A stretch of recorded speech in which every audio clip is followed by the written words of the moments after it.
everyone. Welcome back to the Agents of Fandom YouTube channel. I am here with the directors of The Gutter, a mature comedy, sports comedy, focusing on bowling. I'm here with Isaiah and Yassir Lester. How you guys doing? Good, Good. boss. How How are are you? you? Good, good. And honest, I appreciate you guys taking the time. I know tomorrow's like Thanksgiving in the US. Thank Wow, you for you're the first Canadian I've ever heard. I used to live in Canada. Yeah, you're the first Canadian I've ever heard actually acknowledge it. So, uh, thank you is all I'll say. And yes, you're welcome. It is a busy day. Yeah, no, for sure. And one of the things I'm just glad to talk to you guys because like this movie is so funny. Like I just want to show you. I took notes. Oh my God. I took notes of like all the jokes that I found funny throughout. I watched this a couple times now because like it gets better through every viewing. So thank you for, doing what you guys did. It's nice to have a comedy film like this. It's been a while. So I Yeah. just want to thank you guys for that. And with this being your directorial feature debut, I'm curious, like, what was it about this story that made you guys want to be like, this is the film I want to kind of come out of the gate with, and also be like, I want to direct this with my brother. Um. I mean, I'll kind of just start real quick. Sure. But I mean, long and short of it, it's kind of just the first opportunity people have ever given us. Um. We've been doing stuff on our own forever, honestly, and this is just a script I wrote based off like weird bowling nights me and my brother and our best friend Reza used to have. And the character of Walt is based off of our cousin Walt, and we just thought it would be funny if like this was the guy who suddenly became like the Michael, the LeBron, the whatever, the Kobe of bowling, that's and from a story standpoint, it just seemed like the funniest thing to and funnest thing for me to write. And then in terms of filmmaking, I'll kind of let Isaiah go from there. To piggyback off what Yassir said, excuse me. Uh, but to piggyback off what he said, yeah, it was kind of just like the first thing they let us make on our own. That's kind of how we decided that this would be the thing that we made. It was, I will say, uh, kind of from like a directorial standpoint, like a really fun thing to make. Like reading it was very fun, and I just thought there was an opportunity to make a really really cool film. Even though it's a comedy, and giving it a look and giving it style and coloring and all that stuff that makes a film and not just like no disrespect to any of the other comedies out there that have been out, but like kind of just like whitewashing all the light and just making sure that they're lit and shaped, and we can get coverage and how many cameras can we have running at once so they can improv and stuff like that. Uh, Yasser told me he was going to have the opportunity to make this into a film and was approached by one of the executive producers, our good friend, the writer and creator and director of Napoleon Dynamite, Jared Hess, suggested that I work alongside with him because Yasser knew the character so well, and I have more of a technical background with directing. And I know I've before going in, I had a little bit more of an understanding of the job of directing. And we looked at it. Yasser's given me drafts through the years to look at, and it just worked out. Like I was like, yeah, I'm down. Let's do it. And we kind of just put our heads together and tried to make the funniest thing possible. Well, And also you to succeed. be fair, sorry, just to, Yeah. to to be fair to what Isaiah said, it wasn't like I got the opportunity to direct and then he was asked. It was more like, hey, I think you should do this, but you should only do it if Isaiah is involved. Because I don't know if I don't know if I would have been given the opportunity to direct outside of that. So I say that with like full love and respect to my heart that I'm glad he said yes because Isaiah said yes because otherwise, there's a chance it could have just been some idiot who ruined it and didn't make it the masterpiece that it is. Exactly. And honestly, like, but I like how you both have your own different work experience and you're putting that into this movie. Like whether it is like the stellar writing or the impressive directing style. Like there's some nice musical moments like with Shameik Moore like kind of dancing on the lane or like the use of the montage work and stuff like that. And I'm curious, what lessons did you guys take from your previous work experience and apply into the gutter? I think if I may start, Yasser, Yeah, yeah, no, please. I think for me, um, I think it's like there was a combination of a few different jobs and a few different things that I learned, like good and bad.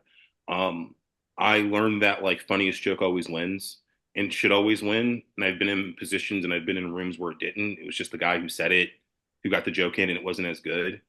Also like the opportunity to finally, as much as I've had a good time at like a lot of the shows I've written on and things that I've done, like I've always felt, no disrespect to my bosses, I've always felt held back a little bit. And this was an opportunity for me and Yasser. And I feel like Yasser probably has too. And this was an opportunity for the two of us to be like, this is who we are. This is how funny we can be. Let's do it. Like let's go in there with no restrictions and show what we can do. Um, I would say those are probably my two biggest. Yeah. Just I'm going to use the same terminology, but to piggyback off what Isaiah was saying, like it's hard, right? Because at the end of the day, you still do answer to someone, right? Like this is us at like the closest version of like, the reins being taken off. But, real talk, there's a lot of stuff with the studio behind the scenes and, whatever, whatever, whatever. I'll leave the like big drama out of it. But what I'll say is very rarely do you get to go from, and I don't want to say 0 to 60, but like, me and Isaiah were in writers' rooms, and I would say successful in those writers' rooms. But like, we went from being in those rooms to automatically being the bosses, right? Like, we were kind of like there and then in charge. We were never like number two. So it was kind of a big leap. And because of that, I weirdly think that also helped us too, because we remembered very recently what it was like to Isaiah's point, best joke wins. And like, that was something that we really took to heart, especially coming in, was it's just like, look, like ego aside, do we want people to say this is the best movie, or do we want people to say like, wow, those guys directed a movie? You know what I mean? And like, truth be told, like the legacy of, like, this is so corny, but the legacy of the film will last longer than it just being our first feature, right? Like hopefully there will be more features for us and all that stuff. So I would say that like the biggest lesson bringing in is it's just a repurposing of what Isaiah's saying, but like just really trying to like kill the ego as we went in to make something that was most collaborative. And we think that that really helped us, honestly. No, and that honestly really shines through because like as much as you have like this talented cast, I firmly believe that like a cast doesn't just make a movie, it's how it's written, how it's directed. Like they can only do so much with what they're given, right? And I think Right. with what you guys achieve with this movie is what makes it like I'll speak ahead of it, but like I think it's so funny. Like and I think that because you guys like don't have like you're not held back with some of the jokes. Like there are some jokes that like I'm like, wow, you guys really got to say this and stuff like that. And it's nice that like with the way the culture is of comedies right now, it's hard to kind of toe that line of like, am I being too offensive? Do I have to like be safer with some of the jokes that I'm trying to say? And with that, because this premiered at South by Southwest, I'm assuming you guys watched it with a live audience. Yeah. Yeah. Yeah, Yeah. so I'm curious, during that whole experience, was there a moment that you guys were worried might not hit with fans, but it caused this big reaction from them? Um, Zay, if you don't mind me going first, like No, please. I more than like a specific moment, it was just like, is this movie going to make people laugh? Because like there's always the dangerous thing, especially like when you work, I would say specifically in comedy, that like you and five friends can sit around and make each other laugh so you cry, and then you go and tell that same story to a group of strangers, and they're like, please kill yourself. And you're like, okay. So so it's not, sometimes it is kind of worrisome to be like, oh my God, like we don't know if this is going to translate. Like the small group of people that are involved with this film think it's funny, but like what happens when it's in front of, 300 strangers? And so it was not a moment for me. The moment itself was the film. And I was like, if the film can play well, then I know that like at the very least it wasn't all for naught, and like that everything that I've ever been told, like again, without talking about too much behind the scenes, people telling us that certain jokes wouldn't work or people wouldn't get certain cultural references and all that stuff, which again, there's always going to be a spectrum of jokes, right? And that hits everyone. And then there's going to be specific ones. And we think that's what we did pretty well with this movie, is that like certain people get certain jokes and other people get other jokes. And like it just is what it is. Not everyone has to get every single reference, because if we can hit, for the sake of argument, 1,000 people with one joke that like destroys them, it's okay because that will carry us to the next joke that they may not love, but 2,000 people get that one. You know what I mean? So that's kind of my answer. And Zaya, sorry for going so long. Oh no, that's okay. I think mine, like, I mean, similar to what Yasser said, of course, like you want to see how the movie played.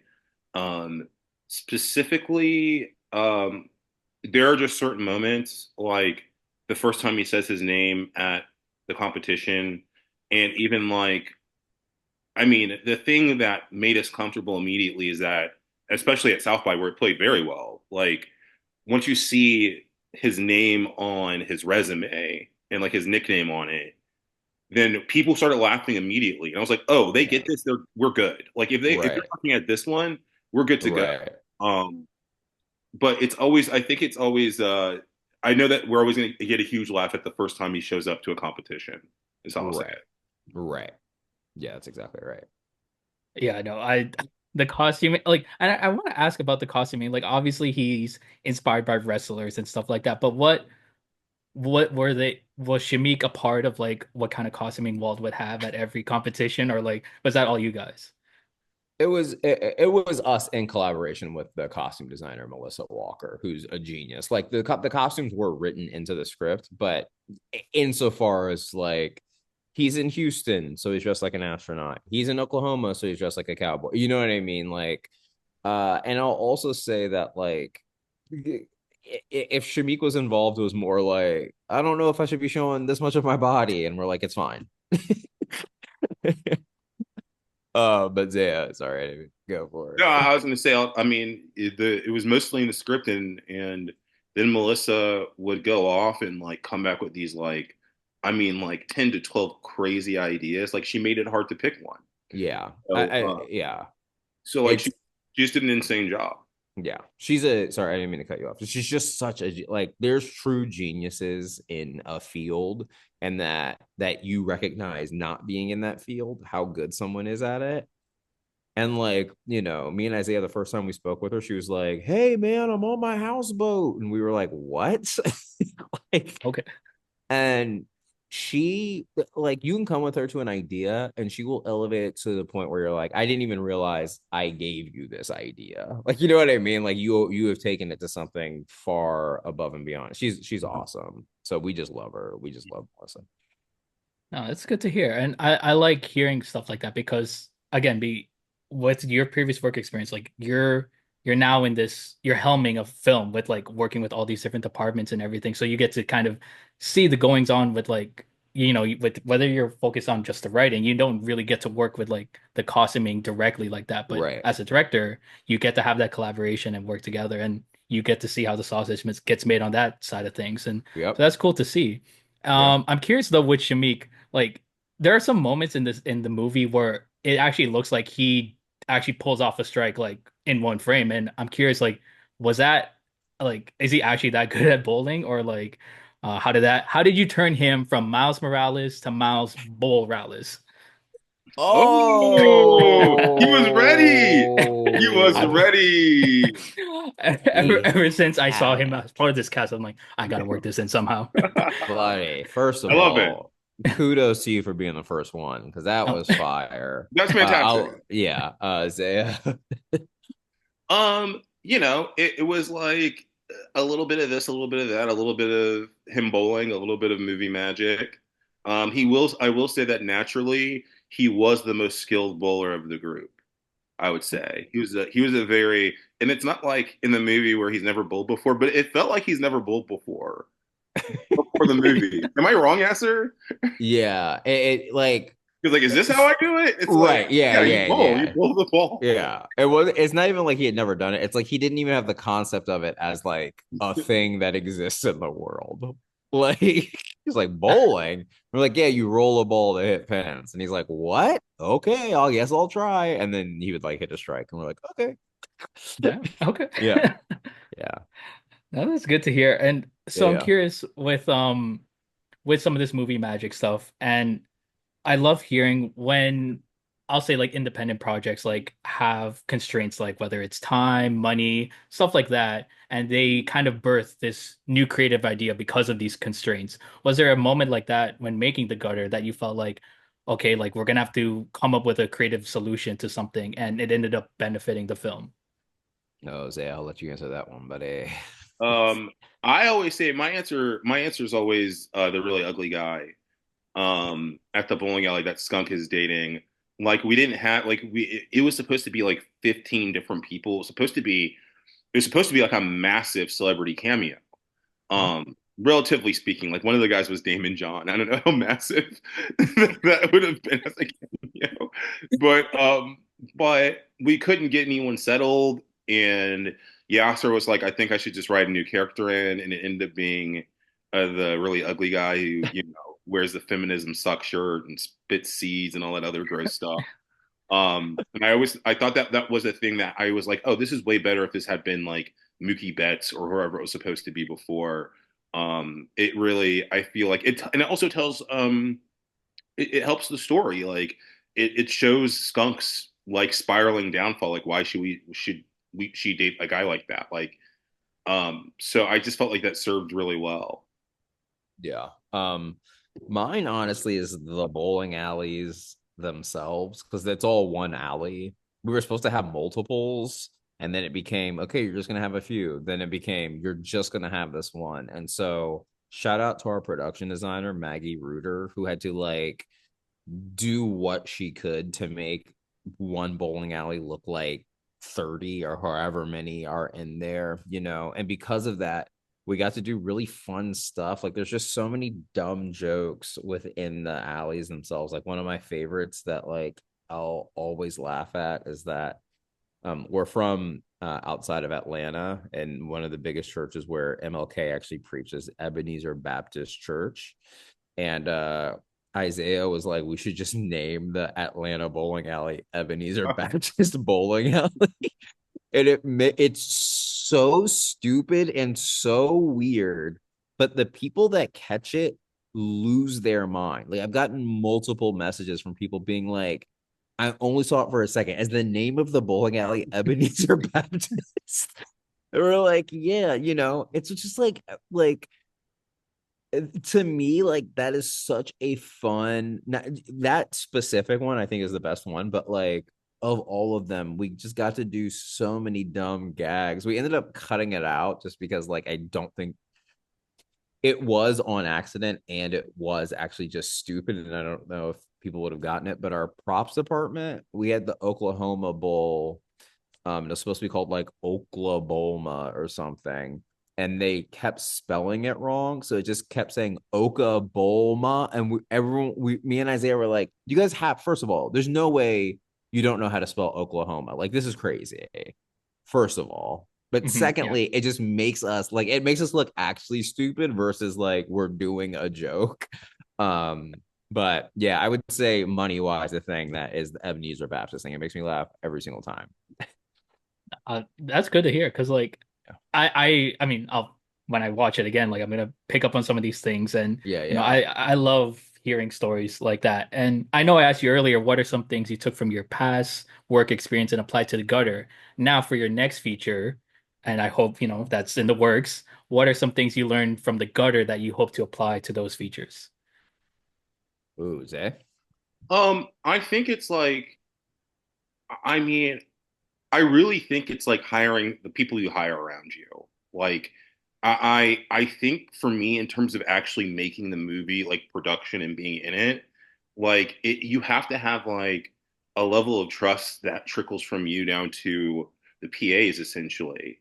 And I feel like that really made the difference in making stressful situations less stressful, and knowing and trusting ourselves that, they're going to get the job done, and them trusting us that we're going to allow them to do their thing and let them do the best possible thing they can do. Um, I feel like just to have that low pressure kind of set, and to hear how much of our cast and crew are like, this was like the nicest set, this was the best set, and like they all killed themselves for us, you know. Yeah. I think that really makes a big difference. Like, not to, I don't even think this is corny. It's just like a true fact. It's just like it really is how you treat people, and you can you can expect excellence out of everyone without being an asshole. And if you hire the right people, then they'll want to be excellent because like that's what they do. Right. Um, so I feel like that had a lot. I'll take that into to literally every experience from here on out.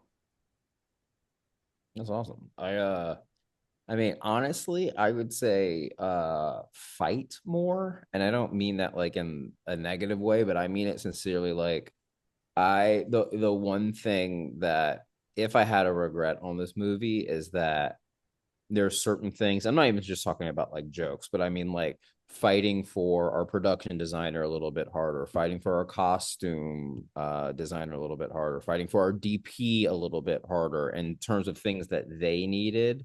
I think that we were under such pressure and time that like just things had to get done. But like, truth be told, is that like these people in power, they always do have the money. They do have the time. Like they can figure it out. And so like I just think for next time, I will say like I think that and I know it's corny because he's my brother, but I think that like given what we were given, like and because Isaiah really did have to take a brunt of this a lot too. So like there because there's scenes that I wasn't even there to like see get shot until like hours later, and like I'm like, oh my god, that turned out phenomenal. I never would have thought of that or whatever, whatever, whatever. So I say that to say that like even in those moments where he was alone or I was alone or whatever, that like just being able to fight for the other one and fight for the people around us, and hopefully that's something that comes with just like trust in our next film, right? That like we've done something already, we know what we're doing, so like when we have these discussions, people hear us a little bit more about like, and I don't even mean that disrespectfully, I just mean it in the way of like we're gonna like this is the thing that needs to be done, and that like we should be taken seriously as such. So yeah, I don't know, is that cool? Is that a cool fun answer? No, oh my, no, of course, because like you hear all these horror stories about certain directors and how they lead their production, and so it's good to hear. Like, I mean, obviously, I could tell through this interview, like you guys really care about the people that you're working with, and I that obviously goes far in this industry. And again, I'm so excited for whatever you guys have coming up next. Thank you so much for like taking the time to sit down and talk. I love the Gutter so much. I can't wait to keep watching this over and over again and like pick up on more things because this movie's just a laugh out riot. So thank you guys so much. Dog, Thank thank you you. so much, truly. Thank you. Tell everyone tell everyone it's really good or tell them that it sucks, but enough that they are like, I gotta see it for myself. I Right. gotta see how bad this Like thing the sucks. room, yeah. Yeah, yeah. Oh, you know. All right, guys. Thank you. All Thanks. right. Take it easy. It was a pleasure.